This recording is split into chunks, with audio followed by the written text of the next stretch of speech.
University historian Thomas Schwartz, entitled Henry Kissinger and American Power, a Political Biography, just published about 2 weeks ago with Hill and Wang. Joining Tom this afternoon will be a panel consisting of Barbara Keyes, Diane Kunz, and Jeremy Surrey. I'm Eric Arneson from the George Washington University, co-chairing this seminar with Christian Osterman. The seminar is a collaborative venture of the Wilson Center's History and Public Policy program and the American Historical Association's National History Center. Behind the scenes are two people who make these seminars possible: Pete Bierstecker of the Woodrow Wilson Center and Rachel Wheatley of the National History Center. And I'd like to thank two institutional supporters, the LePage Center for History and the Public Interest and the George Washington University Department of History, as well as a number of anonymous donors. We invite you to join their ranks. A couple of final things. This inaugural session is our annual William Roger Lewis Lecture, named after the founding director of the National History Center and co-founder of this very seminar over a decade ago. Roger, a leading historian of Great Britain and Empire at the University of Texas, Austin, and a former president of the American Historical Association, has been a mainstay of this joint project since its inception. And he frequently travels to Washington, D.C., back when we gathered in person to participate at the Wilson Center, where he is a global fellow.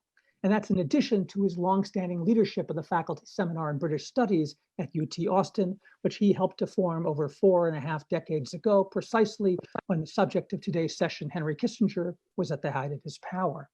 And just to let you know, today's session is being recorded and can soon be found on our institution's respective websites. When we get to the question and answer section, be sure to use the raise hand function in Zoom, and you can get in the queue with your questions. And if you're watching on Facebook, you can email us directly, and we will attempt to incorporate some of those questions as well. And with that, I will turn the screen over to Christian Osterman, who will be moderating today's session. Christian. Thank you so much, Eric. It's good to be with all of you for this great panel. It gives me indeed great pleasure and joy to introduce our featured speaker, my dear friend, colleague, and longtime mentor, Professor Thomas Alan Schwartz. Thomas, the Distinguished Professor of History and Professor of Political Science and European Studies at Vanderbilt University. His most recent book, which he researched in part at the Wilson Center, and so this event is also part of the Wilson Center's Books at Wilson series. His most recent book is he researched in part at the Wilson Center, and that we will speak about today is, of course, Henry Kissinger and American Power, a Political Biography. Educated at Columbia, Oxford, and Harvard Universities, he's the author of several books: America's Germany, John J. McCloy and the Federal Republic of Germany, Lyndon Johnson in Europe, in the Shadow of Vietnam, and along with Matthias Schulz, the edited volume, The Strained Alliance, US-European Relations in the 1970s. He has received a number of fellowships from the German Historical Institute. Several of us, Jeremy included, were fellows at the Nobel Institute in Oslo, and he's received fellowships from the Social Science Research Council, and as mentioned, on multiple occasions from the Woodrow Wilson Center. He served on the Historical Advisory Committee of the Department of State, and he's a past president of the Society of Historians of American Foreign Relations. He is currently a member of the History and Public Policy Program Advisory Committee. While teaching at Vanderbilt, he has received the Madison Surratt Teaching Prize and the Alumni Education Award. It gives me great pleasure to give him the floor, and I'll be introducing our commentators after Tom makes his remarks. Tom, the floor is yours. Thank you so much, Christian, and thank you. I want to thank the commentators, thank everyone for assembling this. I'm deeply honored, especially to be giving the William Roger Lewis lecture. Roger and I were on the State Department committee, suffering through a lot of bows and arrows and fortunes there back in about a decade ago. And I got to know him well, and I feel really honored to be able to give a lecture that's in his name. This book came about, and many of my friends here have heard me give this sort of origin story. This book came about because of Louis Mazer at Reviews in American History liked a review I had done and mentioned a series that Hill and Wang was doing that would use biography to teach history, that would pick biographical topics or would use a representative biography to get at a broader subject of history. They had just published, I think, their first volume. It was on Pocahontas to get at issues regarding Native American history. And they were looking for someone to do something on American foreign relations. He offered me the opportunity to put together a prospectus. These were supposed to be short and concise books. That was the idea. And the topic, and I debated and certainly consulted with some people about which biographical figure might serve that purpose in the American context. And I kept coming back to Henry Kissinger, a man who's had such a long career at American foreign relations, and even though not born in the United States, whose career in many senses really does represent something about 20th century American power. When I did get the chance to tell Kissinger that this was the goal of the series, a short and concise book, using him as a representative and a prism through which to look at US foreign relations, I recount in the book that he looked at me and said, but you will leave things out. And I do leave things out. I don't cover everything in the book, but it's not as short and concise as I had hoped. It got longer. It was even longer when I submitted the manuscript that I had to cut some 25%. There were a lot of things that had to be left out. I think another question that I have heard, and there are 2 other Kissinger books that have been published this year, and why another book on Henry Kissinger? And that is a legitimate question. I think to the extent I make what I think is a scholarly contribution here, and I am trying to write the book both to reach a broader audience, but also to reach scholars, I think the central argument is to look at Kissinger in a new way. Most accounts of Kissinger, not all, but most look at him as a foreign policy intellectual whose advocacy of a policy of realpolitik for the United States, and realpolitik, a pursuit of a pragmatic or realistic foreign policy that largely disregarded moral or ethical considerations, and that was geared largely toward the promotion of American security and interests, with interests being defined somewhat narrowly. That's the usual approach to Kissinger. I don't think that's incorrect, but I think it's incomplete. What my book seeks to do is to look at Kissinger as a political actor, even a politician. And this was an insight I got in part from a comment by the French Foreign Minister, Michel Joubert, who commented that he thought Kissinger was far more of a politician in the way he acted. And I think the basis of this is to understand, and this is the way in which it does illuminate, I think, the history of American foreign policy, is to understand that American foreign policy is fundamentally shaped and determined by the struggles and battles of domestic politics. Germans would call it the Primat der Innenpolitik. This is the goal that I want to convey, even in looking at Henry Kissinger. Kissinger always portrayed himself from the very earliest, and some of you may have seen the 1958 interview he gave to Mike Wallace when he was talking about his book, Nuclear Weapons and American Foreign Policy. Even then, he portrayed himself as somewhat above politics, independent, not a partisan. The TV News Archive at Vanderbilt, which was one of my great sources, and I think is an original source for studying Kissinger, recorded a lot of the 1972 Republican National Convention. And at one point during the National Convention, Dan Rather comes up to Kissinger, asks him whether a Vietnam peace settlement, remember this is in August 1972, whether a Vietnam peace settlement will help President Nixon's chances in the election. Kissinger looks at him and goes, "The president never talks to me about domestic politics." We know from the tapes, this is nonsense. They talked about domestic politics. They understood political import of foreign policy. The tapes combined with, in a sense, the television material and other material gives a real insight into how Nixon and Kissinger approached forein policy.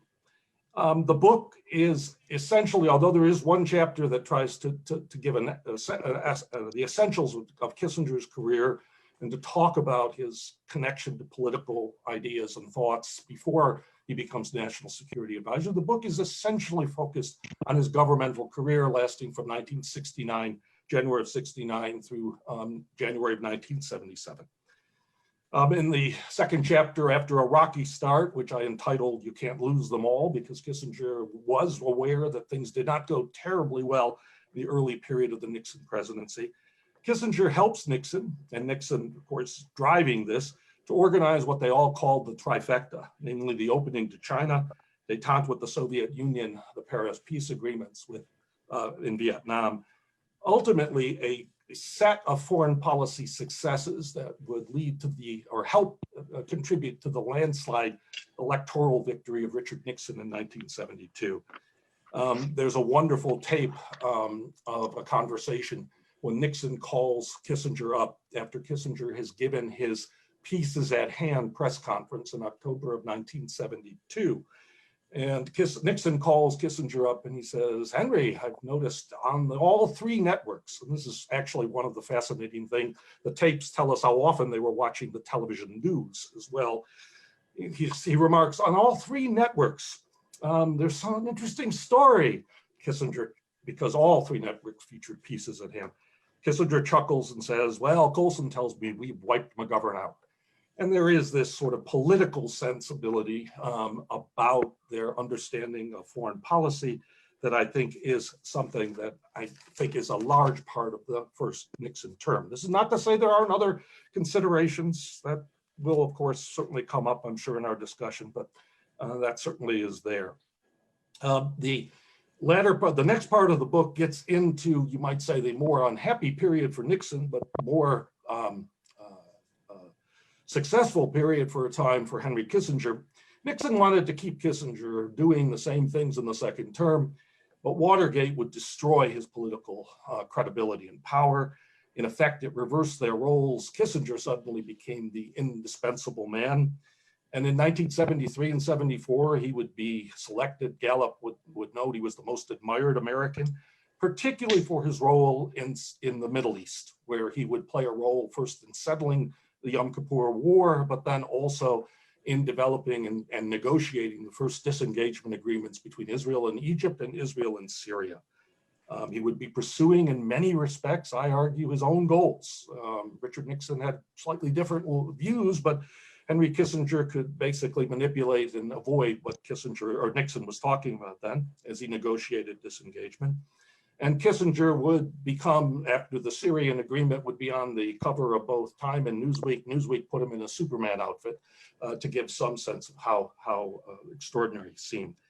Of course, what goes up must come down. Kissinger had a much more difficult final 2 years in the Ford administration, dealing with a much more hostile Congress, with investigations, and then with certain events that didn't go very well. The collapse of South Vietnam in April of '75, frustrations in the Middle East, the Soviet involvement in Africa and Angola, questions about détente, frustrations with the SALT II peace treaty.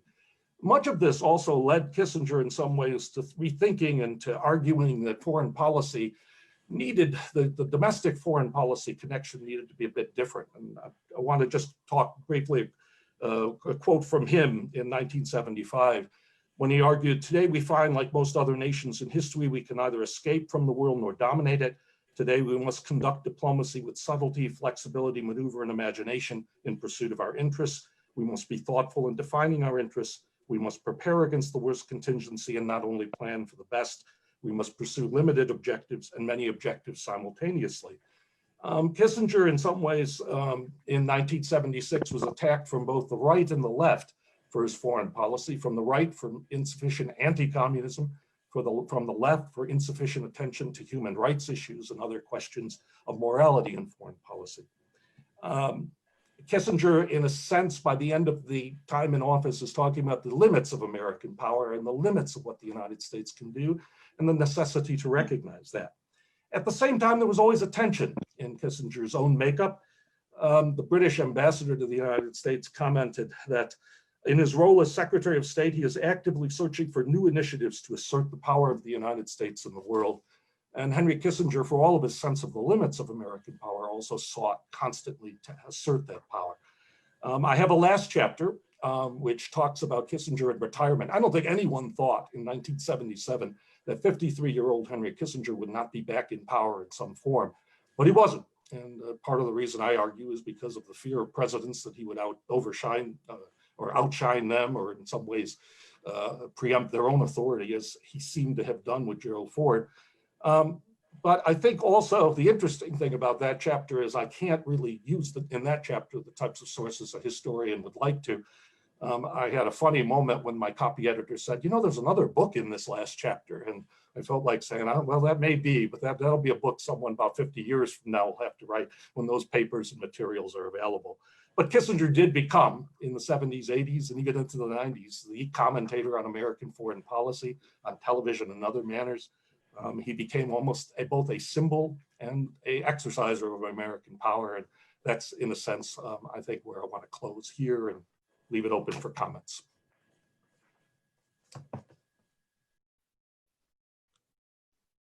Thanks very much, Tom.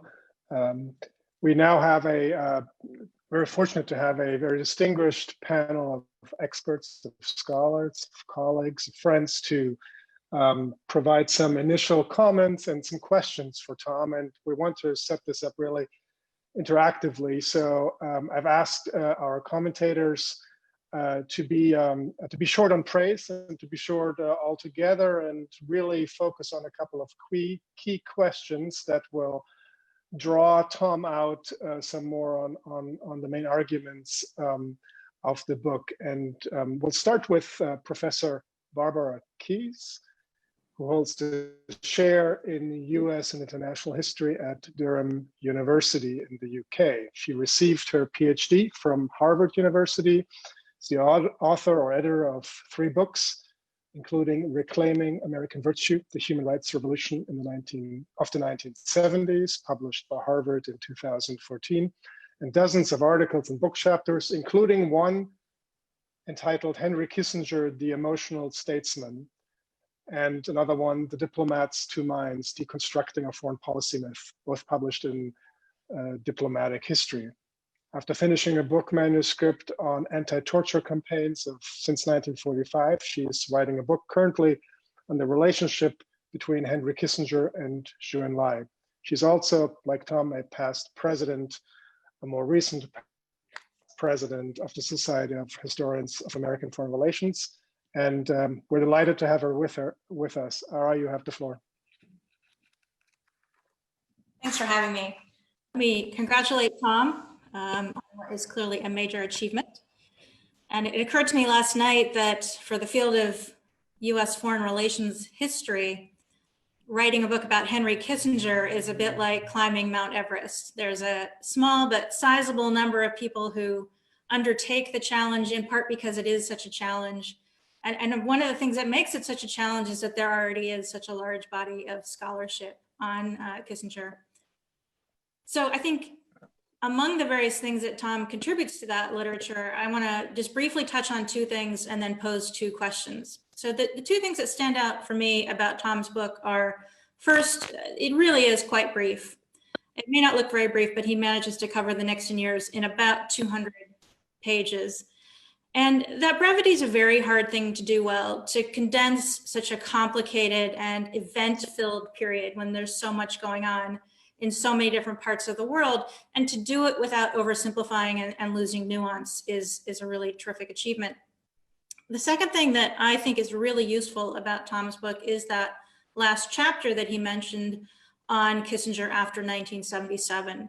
And Tom covers that quite extensively, more so than many other works. In fact, I can only think of one other recent work that does that at all. And I think it's really an important part of Kissinger's career. And I just want to say as an aside that one of the things that really puzzles me is why it is that no enterprising journalist has as yet undertaken to write a book about Kissinger after 1977. There's so much to say, and even though the sources are hard to find, I think they are there. And it's not just that he was a media talking head or an unofficial policy advisor, but he was a businessman. And I think the fact that we know so little about Kissinger's role as a businessman in the last 40 plus years as the head of Kissinger Associates is a major lacuna in our understanding of US foreign relations, particularly with regard to China, but not exclusively.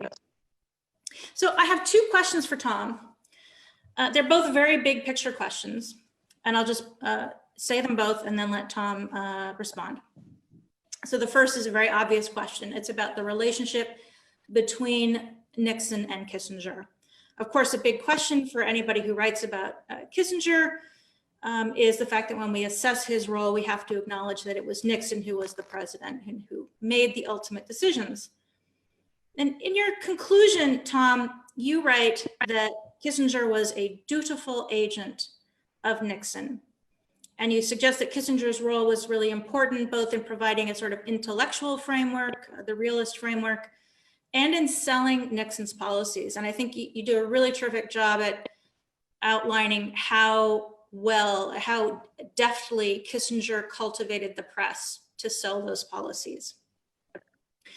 That suggests to me that your position is close to what Joan Hoff articulated in 1994 when Nixon reconsidered, when she wrote that Kissinger was a geopolitical follower rather than a leader. And it's a contrast, I would say, to Jeremy's assessment in Jeremy's book, that Kissinger was, and I'm quoting, a genius as a strategist. So Tom, you portray Kissinger more as a tactician. But I want to press you on this point in relation to some of the specific episodes that you cover and how you present them. I think there are a number of really interesting points you make, where you suggest that Kissinger triggered Nixon's reactions in ways that Kissinger would then later regret. That Kissinger played on Nixon's anxieties, often to enhance his own power. So we'll take, for example, the invasion of Laos by South Vietnamese forces, where Kissinger played a key role, and Rogers, the Secretary of State, who I don't think anyone has ever written a single book on Rogers, but Rogers opposed it in very prescient ways. And it's one example of the many times that Kissinger pushed Nixon in certain directions, typically, in many cases, toward the use of force. So let me ask this question. Is it not the case that policymakers are never just dutiful agents, but rather advisors whose perspectives, analyses, and support or opposition to various policies sometimes also gives them causal responsibility for those policies? And particularly at certain moments, are there not times when Kissinger does have a really high degree of personal responsibility and was in fact may arguably have been the decisive factor? And I almost felt like you walked up to this conclusion a couple of times and then always had a caveat. Like there was also a national security reason for what Kissinger was pushing. So my second question is also very big picture, and I'm sure you've fielded many questions along these lines over the years, Tom. It's about morality. And I think a lot about this quote that Jeremy pulled out of Kissinger during one of Jeremy's interviews with Kissinger for his book, Henry Kissinger and the American Century. Jeremy asked Kissinger, "What are your core moral principles?" And Kissinger answered, "I am not prepared to share that yet," which is pretty remarkable considering that he's very happy to share opinions about pretty much anything. So Tom, in your conclusion, you do fault Kissinger for working against democracy in Chile, which you say undermined US national interests in 1970 to 73. And you fault him for what you describe as ignorance about Argentina's dirty war. But you also defend the bombing of Cambodia, and even where you fault Kissinger, as in the case of Argentina, your language is tepid. So you say it's hard to justify. And the defense that you offer seems to be in part that everyone did what Nixon and Kissinger did, Kennedy, Eisenhower, it was just what Americans did in the Cold War. But you also said that the claim that everything is justified because it was a Cold War necessity, which is basically the argument that Neil Ferguson makes, you said that argument is not very persuasive. And I want to really emphasize that I'm not suggesting that what you needed to do to satisfy me here is not to offer a more vigorous condemnation of Kissinger or a more robust defense, because I can understand that you're trying not to do either. You just sort of want to avoid that whole thing. But to the extent that you wade into that debate, I was left uncertain about your position. So let me ask, let me frame this in terms of this question. Do you think that Kissinger had a moral compass? And if he did not, or if it was not well articulated, shouldn't we expect statesmen to have well articulated moral principles? Thanks very much, Ara. Two really excellent questions that also draw out a bit of the historiographical setting of Tom's book. So Tom, floor is yours. Wow. Excuse me. I'm sorry. Still have a landline. These are hard questions, needless to say, and I guess I kind of expected that from Ara. They're tough. The Nixon-Kissinger relationship, yes, I do use the term dutiful follower, and I guess in that sense, I do think that foreign policy in the first Nixon years is Nixon's foreign policy. I think Kissinger, to borrow William Safire's argument that he was a tuning fork relationship, I think he tuned himself into Nixon, and he did oftentimes advocate more forceful measures, as he did, for example, on the Korean shoot down, the North Korean shoot down of an American spy plane in 1969. And I do think that is something about, particularly in the first years, in which Kissinger did oftentimes try to read Nixon as a part of enhancing his own prestige and importance with Nixon. The National Security Advisor, unlike the Secretary of State, is a constituency of one, the president, and I think Kissinger was very aware of that. And to a certain extent, he did, I think, advocate policies that played into some of Nixon's own inclinations toward the use of force. Specifically on Laos, I do think that was one where Kissinger was persuaded that some type of use of force could strengthen the negotiating situation that he was still encountering in Paris, and encouraged Nixon in that way. And in his memoirs was prepared to admit that Rogers was the one who was correct on that. How much responsibility, you know, for failures and for successes, I think it's there. You know, I think that Kissinger's role on a number of these issues does give him a certain level of responsibility, although I do think in the end it's the president who makes those decisions. Kissinger learned not to doubt himself. Nixon had loved to use the analogy of Lot's wife, don't look back, you'll turn into a pillar of salt sort of thing, and encouraging Kissinger not to agonize over issues. And Kissinger learned to follow that, and I think also came to enjoy greater prestige or a better relationship with Nixon because of that. Your other question on the issue of morality, and do I think Kissinger had a moral compass? Well, the older I get, the more reluctant I am to judge other people's moral compasses in general. I'm probably more reluctant to make that case. I think he did in some measure. I think it was one that he could ignore at times, but I think his one of the things that I think did drive him was this notion of keeping the United States from nuclear destruction, and that one way that would be achieved would be a foreign policy that prevented disasters that could lead to a situation in which the United States might engage in such aggressive behavior.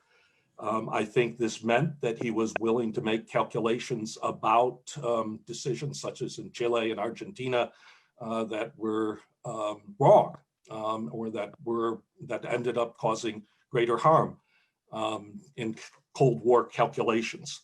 Nevertheless, I do think there was in Kissinger's overall sense that one of the most central things is the protection of the United States from destruction. I think that is a moral principle, and it's one that I think he did advocate and keep. Trying to balance judgment on Henry Kissinger is tough. I think he's a figure because of sometimes the language he used, the callousness sometimes he could express, sometimes even his rather more macabre wit, as when he said about Chile, we shouldn't we shouldn't tolerate a country so irresponsible to vote for a Marxist, this sort of thing. I think it tends to bring out the greater hostility toward him among writers and analysts. But I think in the end, driving or trying to reach a balanced judgment on Kissinger is essential. And I have no doubt that people will reach different balances over time. And that mine is one framed very much around 2020. And I'm sure in 50 years, it might strike a different balance. Nevertheless, I do think he did have a moral compass and that he did have some principles that he tried to adhere to, and I'm not surprised he wouldn't tell Jeremy them. But on the other hand, I'm not. On the other hand, I wish he had. But thank you, thanks, Tom. We'll now turn to Dr. Diane Kunz, who is the executive director of the Center for Adoption Policy, the preeminent legal and policy institute engaged in adoption and family creation issues at Duke University. Dr. Kunz has advised a number of US government agencies, including the State Department and the Centers for Disease Control, and she was one of the architects of the Haitian humanitarian parole program, which brought over more than 1,000 unparented children to their identified adoptive parents after the devastating 2010 earthquake. And she also helped co-author the Help Haiti Act of 2010, which granted US citizenship to these adopted children.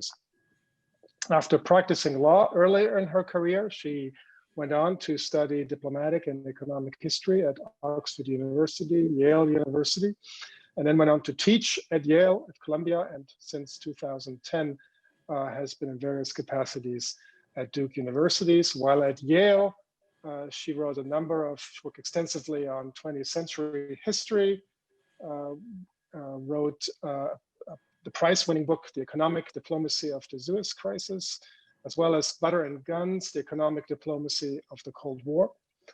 And we're delighted to have her now to provide some comments and questions to Tom. Diane, you have the floor. Thank you so much. It's wonderful to be here, especially in terms of both congratulating Tom, but also because of the connection with William Roger Lewis. Roger invited me to my first seminar at the Wilson Center in 1988. And it is marvelous. He was so important in helping me with my historical work on the Middle East. And I am in his debt, as I think we all are. Tom, it's a wonderful book. Christian told me not to say too much about how good the book is, but I'm going to keep on saying it. And what I was particularly struck by was the grace and humanity with which you wrote. This is an extraordinarily hard achievement given the word Kissinger, the name Kissinger, and the name Nixon. And I say this because I was struck by one article that was written 10 years ago that the first line was, Richard Nixon is our Freddy Krueger. The idea, this is the normal set of terms, and you have not done that. You have written a book with a sense of historical context, of research, but also understanding that Kissinger knew what he knew, what we don't know now. And that's the second great, I think, wonderful thing about your book, is the fact that you use neither anachronistic views nor hindsight. And I was struck by this when I did research in the Nixon Library at the same point that you were talking about earlier, Tom, the fact that they were so obsessed with the 72 election. And of course, you're sitting there and you're saying, well, why are you obsessed? You won every state practically, but they were. And and you don't have that sense. It's almost a suspense book to read, what's going to happen? Will the Vietnam Accords hold? You do that. And that leads, what I'm going to do is ask a number of some bigger, but some smaller questions and let you respond. And the first one was, I did a poll of young students, law students, young professionals. And I said, tell me the first three things you think about when you think about Kissinger's foreign policy. And what I got was Cambodia, Chile, and Argentina and Indochina. No one mentioned China. No one mentioned Russia. No one mentioned the Middle East. And this, of course, is almost, it's strange. And so the question for you, one question is, your book, what is so good about it is I think it goes very far to remedying this gap and saying these things you know about younger generation are within a much larger context. But I wonder how you would explain the lack of this larger picture and what you would say to students if you were talking to them about this, to give them the framework that the end of the Cold War being 30 years ago has obviously robbed from the way all of us saw history. So that's my first point. And then the second point, which we've all alluded to, is the question about small countries, because again, that's what people remember. Chile, Argentina, the human rights violations. How does Kissinger, is it just that he sees them as, oh, wow, Bangladesh may get in the way of my China relations, I better not let it distract me? Or does he have a broader picture? And of course, as you say, in a book which could be, Kissinger wrote 4,000 pages, yours is but a tiny thing compared to that. You can't talk about these secondary issues, but if you could address that. And I guess I'll stop with two more. One is morality. Barbara, you brought that up, and I think, and Jeremy brought it up in his book. And I was struck by something else, because I am now writing a diplomatic and economic history of international adoption. And so I've been immersed, among other things, in the 1975 Vietnam baby lift, which Kissinger plays a very important role in that. And in also the evacuation of South Vietnamese people who worked with the United States government. And in those fights, and he is fighting continuously with Congress, with Secretary of Defense Schlesinger, he uses the word moral all the time. And he says it is our moral obligation to help the people who helped us.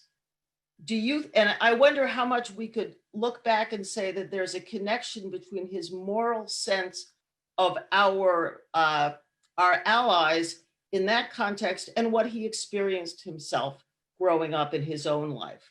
And finally, because I can't resist, I've got this picture here. I don't know that we can see that. There's Henry Kissinger in 1960 something. And this is truly a cultural question of interest to me, because you've got the picture of Super K. And the fact of the matter is, and those of us can remember this, and you read about it in the 70s, he was a sex symbol. He was, okay, I want to keep showing this picture. He was the man about town. He was the cynosure of all eyes. I just cannot think of Alexander Haig, George Shultz, Mike Pompeo, or in any of those terms. And I wonder if you have any thoughts about his prominence in American culture at that time. Thank you so much, and congratulations again. Thanks, Diane. Tom, briefly. Okay, briefly. Yes, I see. We're small countries. I do think the end of the Cold War, like many things in history, when a larger context, an issue ends successfully. Historians are not really good at successes and triumphs. We don't like them. We have even a disdain for any types of triumphalism, those sorts of things. So the end of the Cold War, which was a great, in many respects, I think a great victory for freedom, all that, but the result is that it leads to a second guessing about some of the steps that were taken during that time. Even World War II, subsequently, people looked at some of the measures undertaken during World War II and were criticized. So I do think some of the emphasis on many of the issues that you mentioned, Cambodia, Chile, and Argentina, does have to do with this, with the, you might say, the ends justify the means elements in the Cold War. And I have no doubt about that. And I think they're also very dramatic. They're quite emotional, and they sort of are very gripping. I found the documentation on Cambodia, on Chile, and Argentina very powerful. but I do think that is part of the reason they're the things that are remembered and emphasized. I do think on the small countries, I do think Kissinger, there was a tendency to disparage the smaller countries. Kissinger did have something of that. I've heard, I told this joke when I went down to Australia to lecture at ours university, that Kissinger was once asked, why didn't you come to Australia? And he said, well, when next time I have a summit in Antarctica, I'll stop. He was being disdainful about an ally in that way, and it was just not important. And I think to a certain extent, some of the decisions he made and some of the calculations about smaller countries do reflect some of that larger thinking he had about the United States' role in the world. And again, going back even to the nuclear and to the challenge of the communist world. Kissinger's, it's very interesting you bring up this issue of morality on the baby lift, because he did start talking about the morality of saving South Vietnamese. The ironic thing is, of course, Kissinger had sort of expected South Vietnam to fall, but I think his expectation was that it would not happen quickly. It would not happen in a military undertaking. It would happen more slowly through subversion and even elections of some sort that would lead to the communists taking power. And he did feel strongly that we had that obligation, but he was just tarred and feathered in the press and by most figures for even bringing up that subject on Vietnam, given the policy the administration had pursued. So he didn't get very far on that.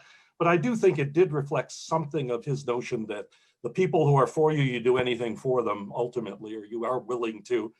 I should say, of course, that he was at times willing to cut the or throw people under the bus, as he did with the Kurds in Iran and other situations. So that wasn't a universal principle, but I think he did at times show a genuine concern for those who had assisted the United States in wanting to help them. So I'm aware of that.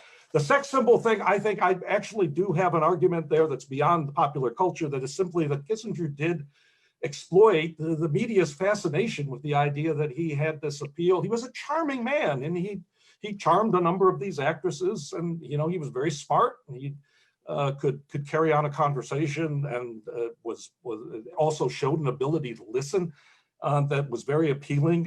He is known for the quote, "Power is the ultimate aphrodisiac," which I suppose in the Me Too era has a very tinnish sound and probably would get him into more trouble. But he was genuinely, and these relationships were actually all very, for the most part, all of these people spoke very fondly of Henry and, very much admired him. But I do think the media had a certain fascination with the idea of an intellectual as a sex symbol, and that it was another part of Kissinger's ability to deal with journalists, to deal with media figures, and to take advantage of the things that they that appealed to them in what was a relatively colorless administration. He could be this sort of unusual figure, and I can't tell you the number of times in which it's commented upon in some of the TV commentary of the time that this nebbish-looking guy was this sex symbol, and it was something that added to, I think, the allure of Henry Kissinger, and it was a part of that fascination, and ultimately, I argue, a part of his power. Thank you. Before we get to our third commentator, let me just note that once we get to the Q&A with our broader audience out there, please use the hands raising function in the chat function of Zoom to get in line. So if you have a question, please use that hand raise function, and we will try to call on you if we have time. Now, Dr. Keyes and Dr. Kunz have asked quite a number and some very tough questions. So another commentator might have a hard time. If there's one who can pull this off, it's Jeremy, and we're very grateful for you to have also joined this panel. Jeremy, great to see you.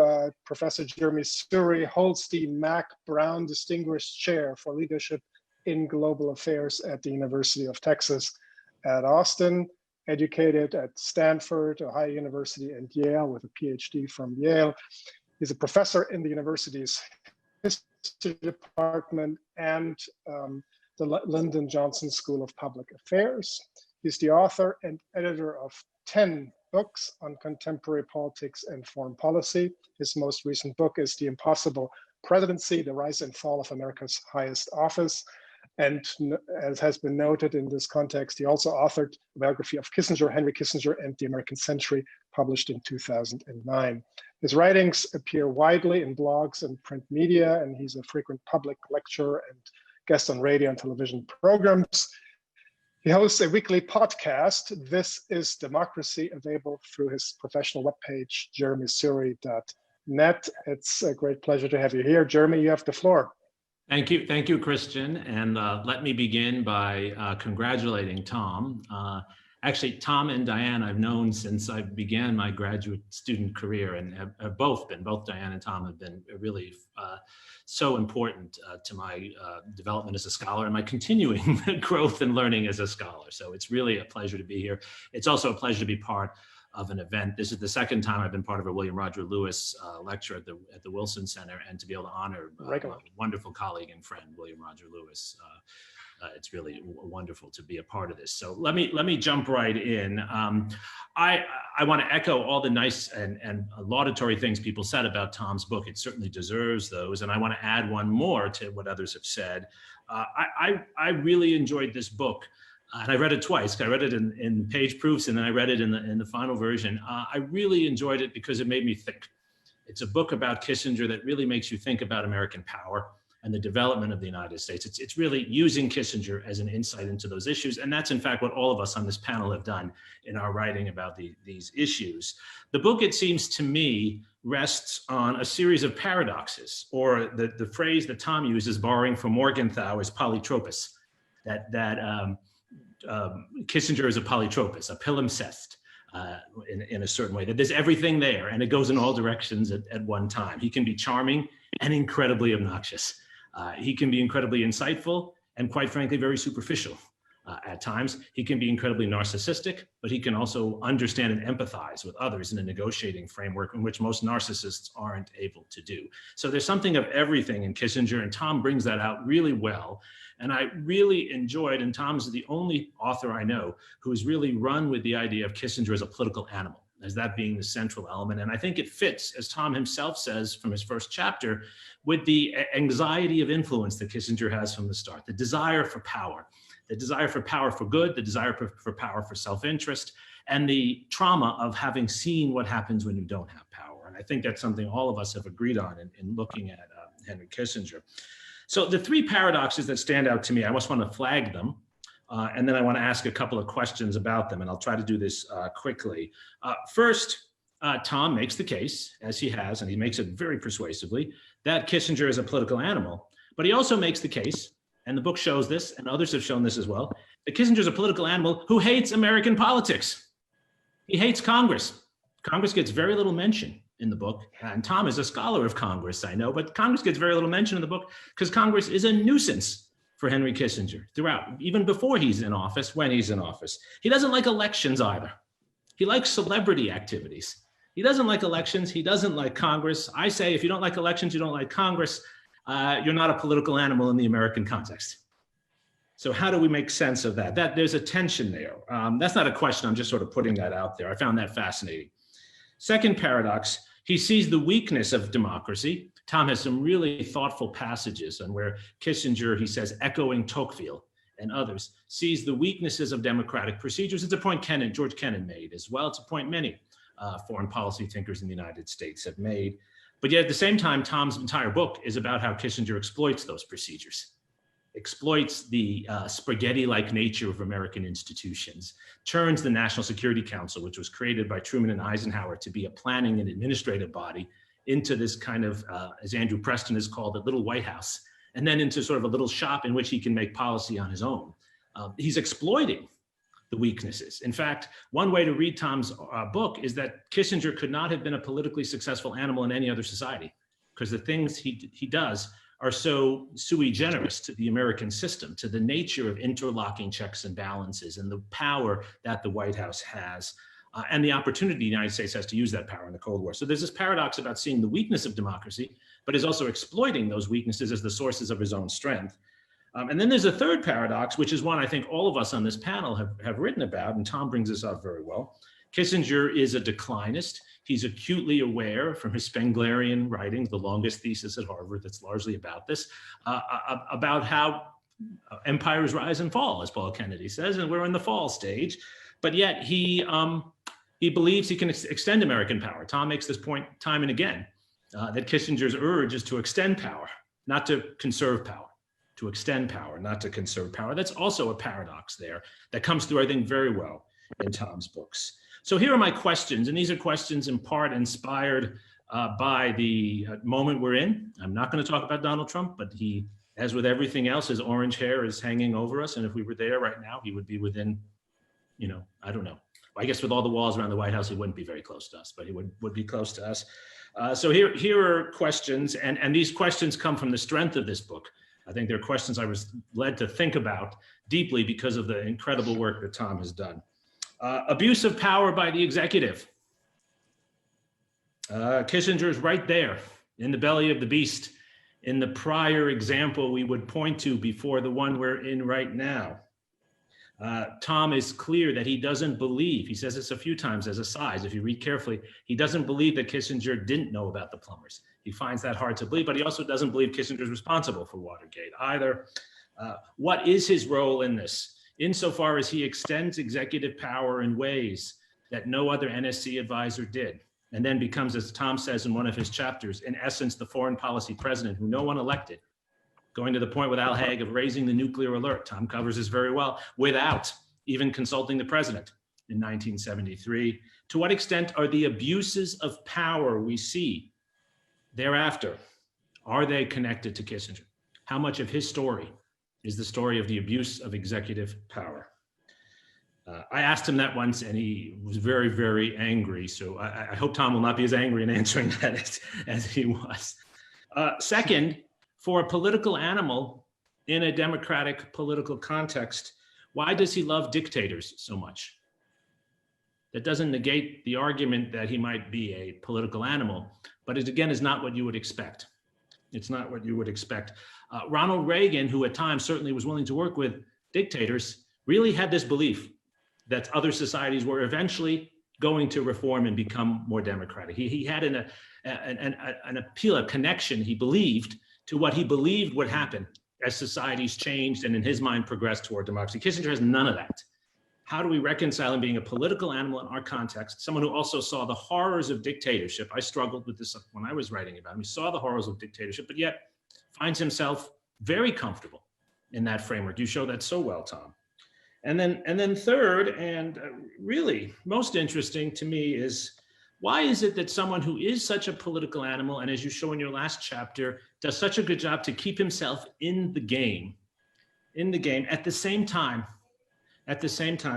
how can he be so unwilling to take on self-criticism? Politicians flip-flop all the time, just like professors do. We have to, right? Our students change. We have to say different things. The world changes. I teach Reconstruction differently now from how I taught it 5 years ago. Part of it's being in Texas, but part of it's seeing that, you know what, less was accomplished in Reconstruction than I thought 5 years ago as I look around activities in our society. We change, right? Even though he has managed as a celebrity to remain connected to figures even like Hillary Clinton, as you point out, he seems so unwilling to play the game that most other politicians do, what I think Robert McNamara did brilliantly, which is to apologize, express regret, and blame someone else. Right? McNamara's argument is, terrible things happened in Vietnam. I feel horrible about it, and it was Lyndon Johnson's fault. Why isn't Kissinger doing that? Why can he not let go? I think that's significant to us because I think one of the real challenges we face as a country is how do we, loving our country, how do we express our own self-criticism? How can we look out into the world, right? Obama struggled with this, not effectively. He struggled with this, I think, honestly, right? How can we see and admit to our mistakes and actually turn that to our advantage rather than try to cover them up? And it does strike me that perhaps after November, and certainly I hope after November, we will be in that position as a country. How are we going to do that? How can we learn in that sense from what Kissinger has not done?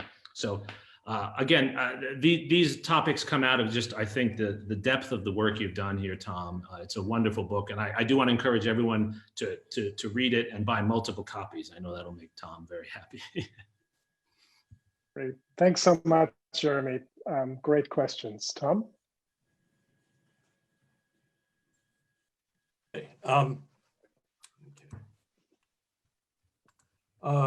Wow. Jeremy poses some excellent points, and I appreciate very much what he said about the book, making him think.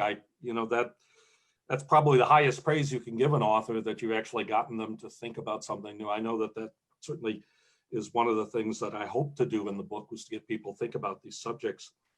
On the abuse of power by the executive, well, yes, I think Kissinger was one of these figures. He, in a way, his own concern about leaks, of course, was one of the driving things that led Richard Nixon, or that encouraged Richard Nixon on a path he probably would have gone on anyway, to get the plumbers, and that Kissinger had a connection through some of the people who worked on his staff as well. One of them has written a fascinating doctoral dissertation, and I certainly encourage people to look that up. But I think Kissinger, this is where Kissinger's both being political and non-political paid off.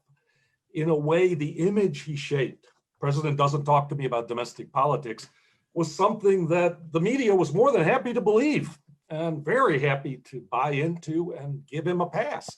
There's a wonderful line. Walter Cronkite, at his 50th birthday party for Kissinger, was asked what they gave him, and he said, "We gave him a pardon." Walter Cronkite, as the network person saying that, it was this notion that, well, yes, he might have known these things, but we don't care. He's not like them. And Kissinger, I think this was one of his geniuses in some ways, was keeping a certain distance from American politics that you suggested in other ways is also a paradox, but also it played to his favor in this context, that he was able not to be drawn down by the abuses of Watergate. And in fact, Nixon also served a role in that by elevating him and thinking that that would save his presidency. I don't know what, to the extent that I think Kissinger was annoyed by Congress, no question. I mean, Kissinger didn't believe Congress deserved the role that it was trying to assert on foreign policy. And let's face it, in American history, we've gone back and forth on this. We've had periods of time in which Congress did play a significant role, but Congress is a tough institution to do foreign policy. We've admired more presidents that have directed foreign policy. I think we admire, for example, a George H.W. Bush who led foreign policy, and in some ways, H.W. came close to defying Congress over the Persian Gulf War. So I think on this question of where the separation of powers lies in foreign policy, I go back to the old line that it's an invitation to struggle. It's a struggle that's gone on throughout American history, and I'm not sure that I'm not defending Kissinger on everything there, but I think this question of his responsibility for the abuses has to be put into that context. Why did he love dictators? Well, you could make deals with dictators, or at least this was the perception he had. And you know, the best contrast, I mean, you know, obviously the unsavory ones in Latin America is not a good example, but the best context is, of course, Anwar Sadat. That Anwar Sadat could basically bring Egypt around and change its whole foreign policy orientation. And to Kissinger, this was a huge achievement. It changed the whole dynamics of the Middle East. And at the same time, it drove him crazy, the Israeli parliament and the Israeli political system and its tendency to pound him down on every concession that was being made. I mean, it's ironic, of course, that in retrospect, he's seen as someone who was really defending Israel. At the time, he was, of course, excoriated by many Israelis for not being sufficiently supportive. So I think that's probably the answer. Obviously, you know, in many respects, that's, you know, we've had presidents who've liked dictators since. Yes, contemporary, right now we're dealing with one who seems to have an abnormal fondness for them, but it's not terribly surprising, again, that dictators have a certain appeal. Jimmy Carter, one of the most moral men ever to be in the White House, loved Anwar Sadat. So this gives some idea, I think, here. Finally, your last point about his unwillingness to undertake self-criticism.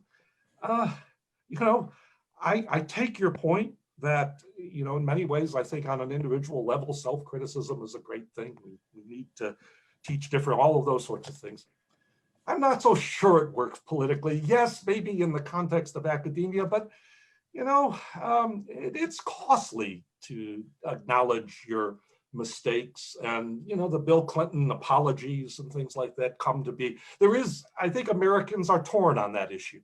On the one hand, I think there is an inclination to like someone who says, the hell with you, I'm sticking to my guns, this sort of thing, versus the more empathetic and willingness to acknowledge these things. And I think that, you know, Robert McNamara's apology got hammered in the New York Times at the time. And I think Kissinger had a certain awareness that you can't apologize to say in a way, you will be hammered one way or the other on whatever you choose.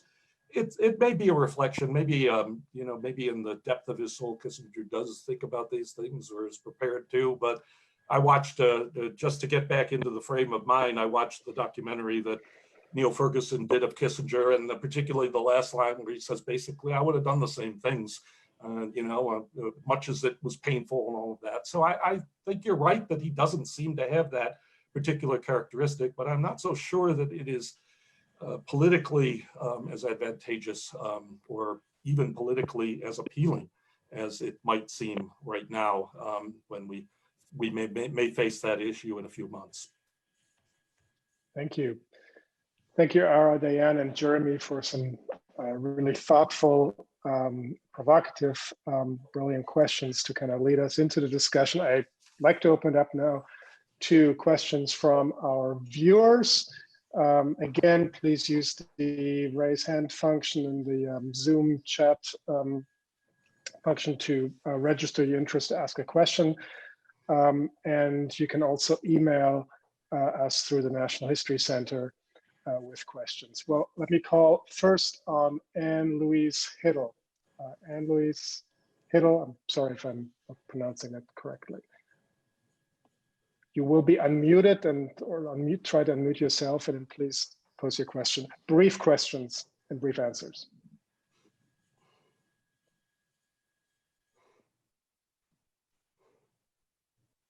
Please unmute yourself. Very good. I should be unmuted now. You are. Yep, Okay. you are. Great, thank you. Thanks so much. I'll try to be very brief. I actually worked at Kissinger Associates, and I have not read the book yet, but I am definitely going to run out and buy the book and read it. And I was interested in the point about the fact that you did address his years after he left the government, and any perspectives that you might have made or had on his consulting firm years at Kissinger Associates. It certainly was an incredibly enlightening experience for me to work for him, because he only had 3 research associates, and I learned a lot. But I'm also curious if you were able to really get into that at all in your book. And I agree with the comment that it would be a great area to cover because it was a fascinating time. So thank you for taking my question. Thank you. And let me just, Tom will have an opportunity to respond, but Ara, Diane, Jeremy, feel free to chime in as well. So Tom? Yes, I'm afraid that I really don't do a lot with Kissinger Associates, and Ara makes that noted that. And I do think there's a book there. I think what's interesting there is, of course, that Kissinger's reputation was so enhanced by his role in government that people really did believe he had access to Chinese leaders and others. Kissinger and globalization is obviously a topic that some enterprising doctoral student who maybe has not been born yet will someday do in terms of globalization and the Kissinger Associates records and the rest. I think Kissinger certainly played a role in that. I reread recently the last piece that Kissinger published in the Wall Street Journal, and I was struck by this was a piece back in April where he was talking about the impact of the pandemic on international relations. And one of the things he says in there is the necessity for prosperity to have global trade and global interchange. This is still something he really truly believes in this time of tariffs and all sorts of other things. And so I think his role in that will be, of course, of great significance and importance to document. Thank you. Eric, I think you would like to pose a question. Yes, thanks. Tom, in your epilogue, you write, I quote from your book, determined not to fade away from public life, Kissinger waged an extraordinarily successful campaign to remain politically relevant, unquote. That relevance, as I read the book, seems to be more in the realm of celebrity than in influence or consequence. And so while he tries to remain in the spotlight, his ideas seem less enduring or consistent. Reagan's team upends détente, his signature endeavor. Jumping ahead, you note that Kissinger opposed multilateralism under Obama, objected to his failure to act against the Assad regime and Russian intervention in Syria. But then Kissinger is a frequent visitor to the Trump White House, whose actions in Syria should have sent Kissinger's head spinning. An interviewer, you note, once observed that he went to, quote, great lengths to preserve access to people in power at the expense of not speaking plainly in public. And this is after Trump's incredible press conference with Putin in Helsinki. And Kissinger's response to this was something of a waffle. He hardly offered scathing criticism. So Kissinger doesn't fade away. He remains, as you put it, a successful self-promoter, but he doesn't appear to be particularly politically relevant. Am I reading this wrong? Well, I think it's I think it depends on when you're talking about. When he first leaves the White House, he is very politically relevant to the Carter administration. And I make the argument he's the shadow Secretary of State. He is very much in their minds. And I think in the 80s, he was relevant in the sense that he had a platform that criticized at times Reagan administration initiatives and really called for, and that at times criticized on Russia and other things, and he was being seen, he was seeing the president quite frequently. I do think in more recent years, and particularly some of the ones you're talking about in the Obama period and the rest, he's less relevant. But I do think that in the period of time, it was obviously he was more relevant and was listened to more and sort of had access during Republican presidencies. Even though he did continue to maintain the illusion that he was nonpartisan, that Bill Clinton didn't really have much time for him. And Barack Obama didn't either. But I think the Bushes in their own way did and used him when they could. And George W. Bush actually brought him in on a number of occasions. And Bush's arguments about Iraq, well, we don't know for sure, or Kissinger's arguments about not withdrawing, or at least, you know, the withdrawal would be similar to salted peanuts, the famous connection he made to his Vietnam. We don't know whether that had influence. Of course, it was in a Bob Woodward book, and we know Bob Woodward, so it may or may not have been a significant point. So I wouldn't go as far as you say to say that he was not relevant. I think it varied, and he had more access and more influence, largely in Republican administrations. And now with Trump, I think it's the relationship with Jared Kushner, and the sense that Kushner has this relationship and believes that Kissinger knew a lot about the Middle East, and that even if in Syria the policy is different, what he's doing in Israel and those issues are something that he's talking to Henry Kissinger about.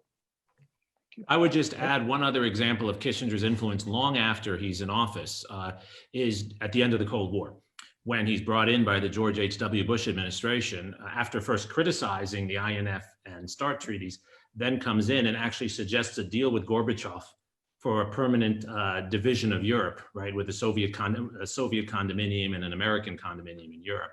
And the Bush people, by most accounts, take it pretty seriously. They obviously reject that, in part because of events on the ground. But he's one of the key people they're consulting on what to do at the end of the Cold War. Thank you. We call on Ann Dayton next, and then we'll go to Charles Mayer. Ann?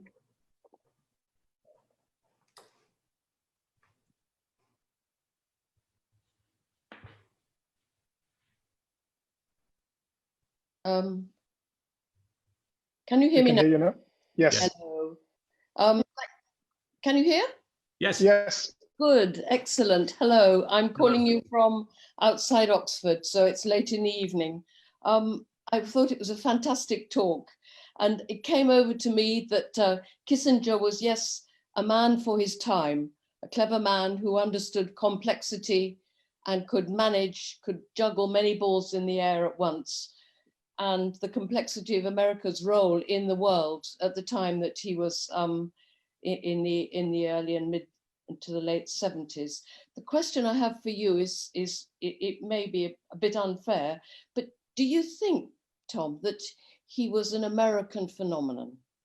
Do you think that that kind of advisor who can penetrate power political systems, can penetrate the institutional framework and survive, is something that's particularly American?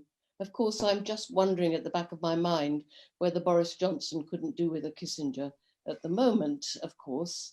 But if you could answer that question as a historian, that would be wonderful. Thank you.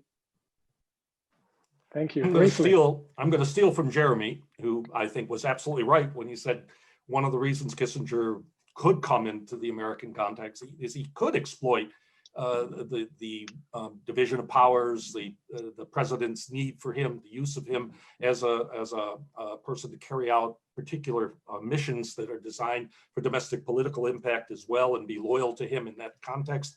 So I do think he is something of an American phenomenon.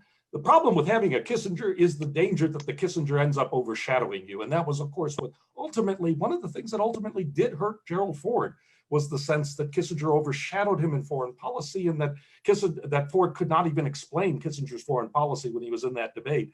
And I do think that's the problem. And that was one of the reasons why you don't see a Kissinger subsequent in the administration, say, of Reagan or Bush, because of a fear that they somehow just detract from the power of the president. And so in that sense, I think Kissinger was both an American phenomenon, but like Nixon taping his conversations, these are things that happened in the Nixon years that won't happen again.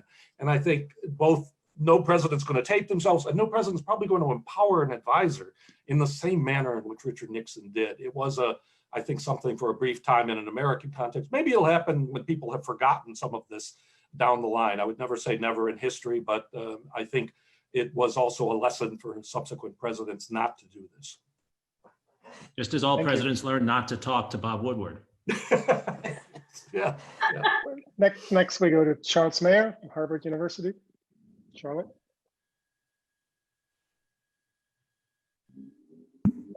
Hi, Tom, this is a wonderful book. I have to say something later, but I really enjoyed it. It's a taught book.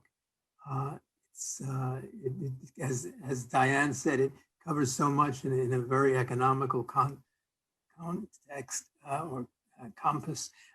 My question, it's partially an observation, is that there's so much of Henry deals with the American system, as you say so well, but he remains in so many senses, I think, a European when he thinks about politics and statecraft. And I'd like to comment on that. My sense is, if I were trying to sum up his career, he was great with dealing with states, with organized states, even our own crazy state, but he had no ear, no sympathy for anything like a popular movement.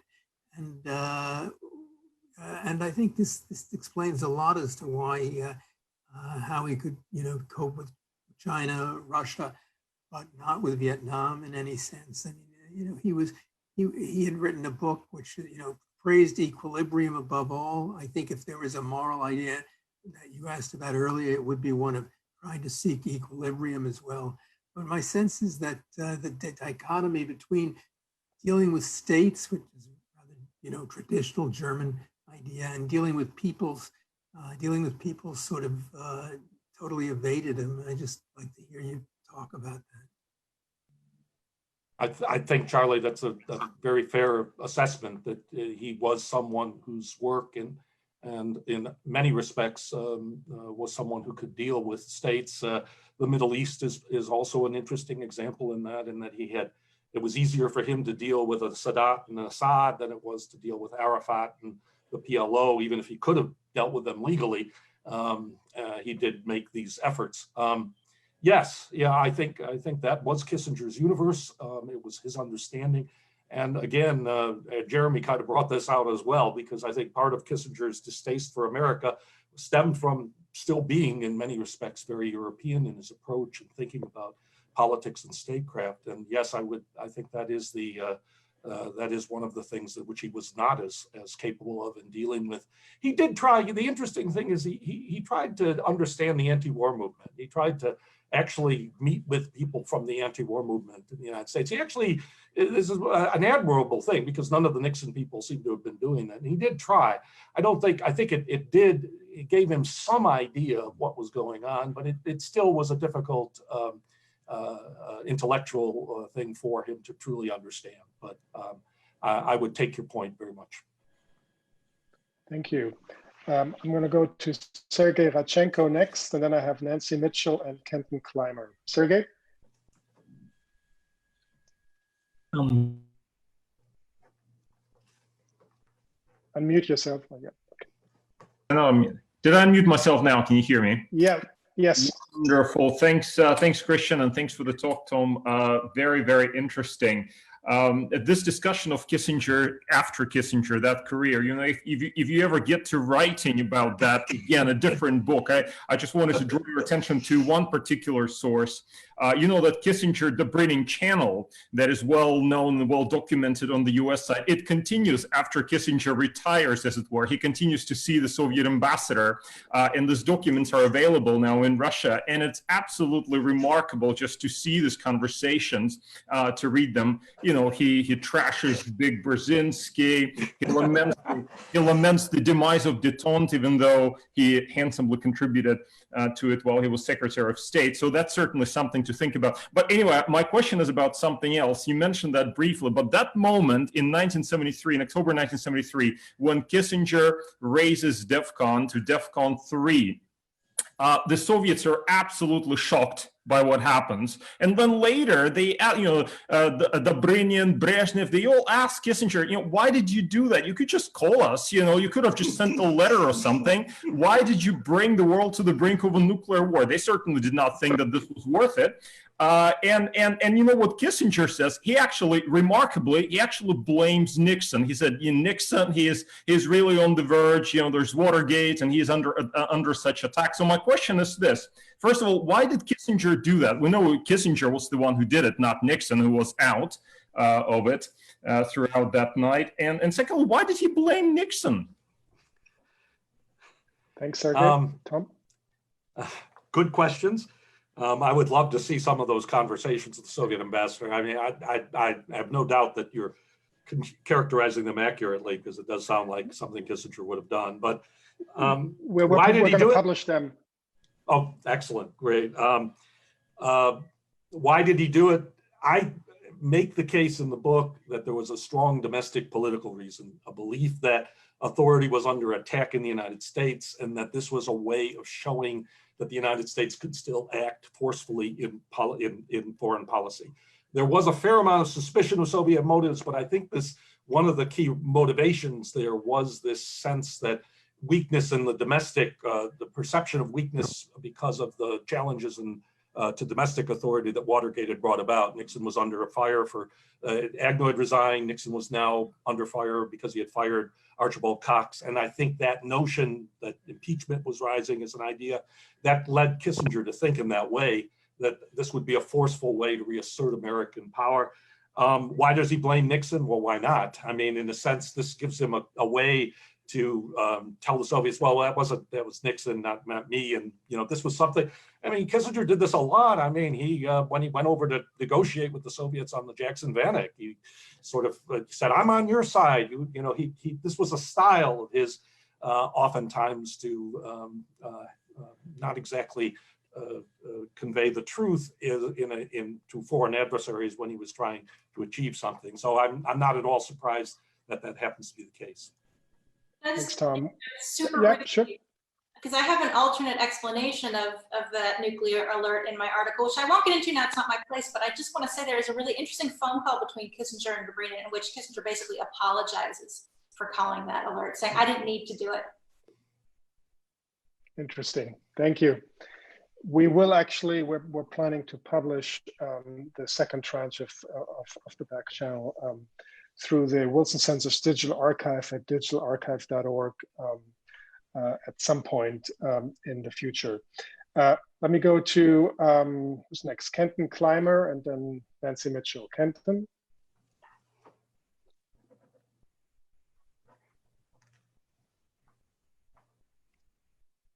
Unmute yourself, please. Here we go. Yeah, okay. You can hear me now. Yes. Good. Thank you very much for the very interesting afternoon. It's been delightful. I had a couple of questions. One, just a small little question out of curiosity, Tom, whether you actually made any efforts to speak with Kissinger while you were writing the book. And the second, more substantive one is on the Cambodia question. Aside from the bombing, I've always thought that one of the major tragedies of American foreign policy in that period was Kissinger's refusal really to try to engage Sihanouk, who was in exile and who desperately wanted to speak with the United States from at least 1971 on. And Kissinger always dismissed quite contemptuously those efforts. I just wondered if you had an opinion about that. Yes, I did try to speak with Kissinger and did have a chance in the early stages of the project, and then would see him several times. I actually got a chance to ask him a question about the decent interval at the State Department's conference on Vietnam in 2010. And you know, I think meeting Kissinger was important for me as just to get a sense of the man. There was nothing in the information, in the sense that I got out of it, that he's not written or published in any other context. So I didn't have, in that sense, the sort of sustained set of opportunities that Jeremy did. It was very different in that sense. On Cambodia, I think the unwillingness to meet with Sihanouk puzzles me in some ways. I think it does fit with Kissinger's sense that Sihanouk had lost by aligning with the Khmer Rouge and by going to Beijing, and that he had lost that authority and that he no longer really spoke for anyone but himself, and that Kissinger in that sense did not think that it would be useful use of his time to speak with him. But I think that, you know, on Cambodia, I think there's all sorts of things that Kissinger does at times that are puzzling, and it could partly be explained by his contempt for smaller powers, but partly also this sense that that the people to negotiate with on Cambodia were the ones who had real power, and the North Vietnamese, particularly at one time, which I think might have been a misconception, and then the Chinese. Thank you. Thank you. Good, we're coming to the end of our time. So let me call on Nancy Mitchell and Steve Brady for brief questions. And then I'll have one question that we got through the website, and we'll take, Tom, if you could wait, and we'll take those 3 questions first, and then give you a final chance, and the other panelists, if they'd like to respond as well. So Nancy. First, I'd just like to thank Tom and say this has been very interesting. I have not yet read the book, and I'm fascinated, Tom, by your comment that Kissinger is above all a political animal. It seems to me in what you're saying in this talk is more that he was a media animal, that he was a charismatic and even seductive salesman of his own importance, more than a political animal. So I would just like you to briefly clarify what exactly you mean by stressing that he was a political animal. Thank you. Let me call on Steve Brady. Hey, Tom. I have not been asked to limit my praise, but I will. And this kind of follows up on the last question. There's been a lot written on Kissinger, and yet there was an opening for a scholar to write about Kissinger as Professor Suri said, political animal, and Kissinger in politics. So to make it really quick, one reason for that is probably the bias of scholars. They're very interested in writing about him and the bigger sort of strategic international relations issues. But secondly, was he particularly good at hiding his political capacities? Or a third possibility, he just wasn't that good at it in the end. Thank you. Let me pose a question that came to us via the chat function from Alfred Beagle. Has Kissinger given his support to Trump's foreign policy, particularly on his concept of uncertainty? ? What likely changes would Kissinger recommend to Trump in the directions of U.S. policy toward China, Israel, and relations with NATO? It's a pretty big question, but a Trump question to close off this round. Tom, over to you. I think it's interesting that Nancy asked me, that he's not a political animal, he's a media animal, but we have a president who's a political and media animal. I mean, those two are not mutually exclusive by any means. And in a way, one of the things I argue is that Kissinger used the media to enhance his political authority within the White House and the rest. So I do, he sought political power. And I think that's where the point I'm trying to make is that he recognized that political power, no foreign policy can be made without requisite political support and standing. And in effect, he understood that the most theoretical foreign policy would never be enacted without political backing and support. And Kissinger sought it. He learned in some ways and helped Nixon gain it. But then when he gained it himself, when Nixon was faltering, he tried to consolidate it. And I make the point that when he was with Ford, he talked to Ford as though they were partners in power. And this was something that's really quite remarkable. But I think in that sense, he was both. I don't think they're exclusive. I think he understood that in 20th century America, media celebrity can be power, and he took advantage of that. And in that sense, I suppose also that goes to Steve's point, is I think he was good at it sometimes. He wasn't good at it all the time, and he had his faults on that, and was not always able to be as successful in carrying out policies, especially toward the end of the time with during the Ford administration. Kissinger on Trump is very hard to talk about because Kissinger has been very, very careful on what he said. So I'm going to be cautious here. Again, I did reread the piece that he wrote, the last piece he wrote on the pandemic. And even though he does not mention Trump explicitly, he's quite critical of the idea that the pandemic can be dealt with on a national basis, argues again the support for the liberal world order, the significance of that. So I think that even though he probably in one-on-one conversations is quite cautious about how he expresses criticism, recognizing a narcissist when he sees one, he probably does make the case that these are institutions and other things that have benefited the United States.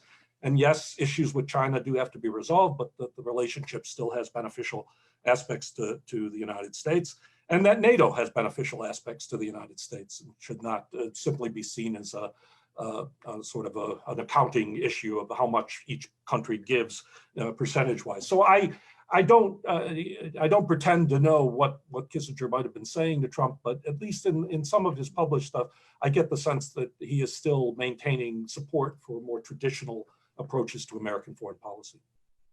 Thank you. Excellent. And Ara, Diane, Jeremy, any final thoughts before I turn it over to Eric?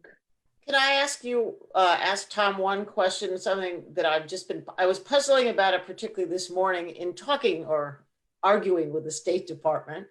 And I was wondering if you could just talk a little bit about Henry Kissinger as manager, as the Secretary of State, because we're emphasizing so much in our conversation about the White House. And, here comes, Henry. He's somebody who is not one of us. I mean, I was struck in John Lewis Gaddis's biography of Kennan, hearing about how Kennan was in all the debutante parties. That's what you did in the State Department. Here is Kissinger. He's disdainful. He's done these things.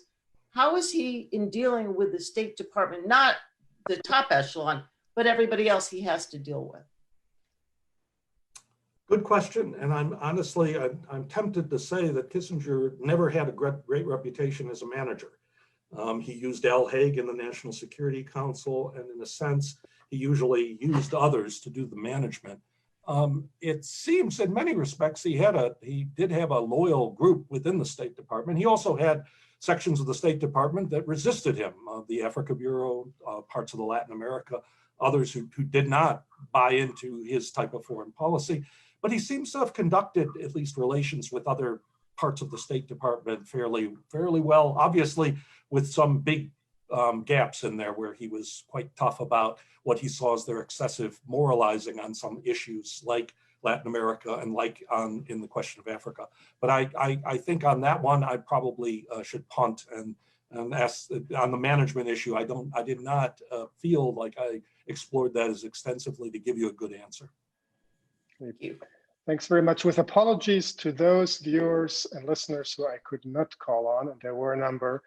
Let me turn it over to Eric Arneson to conclude, to bring this to a conclusion. Thank you to Tom, Barbara, Diane, Jeremy, and Christian, as well as those of you posing questions from the audience. And as Christian said, apologies to those of you with questions that we couldn't get to. I will invite you to join us this coming Monday, September 14th at 4 p.m. Eastern Time. That's just 4 days from now for another webinar, this one with Frederick Lagavall on his new book, JFK, Coming of Age in the American Century, 1917-1956. We hope to see you then. Till then, take care and stay safe. And thank you to our panel. Thank you. Thank you all. Thank you. Thanks, Tom. Congratulations. Okay. Thank you. Take care.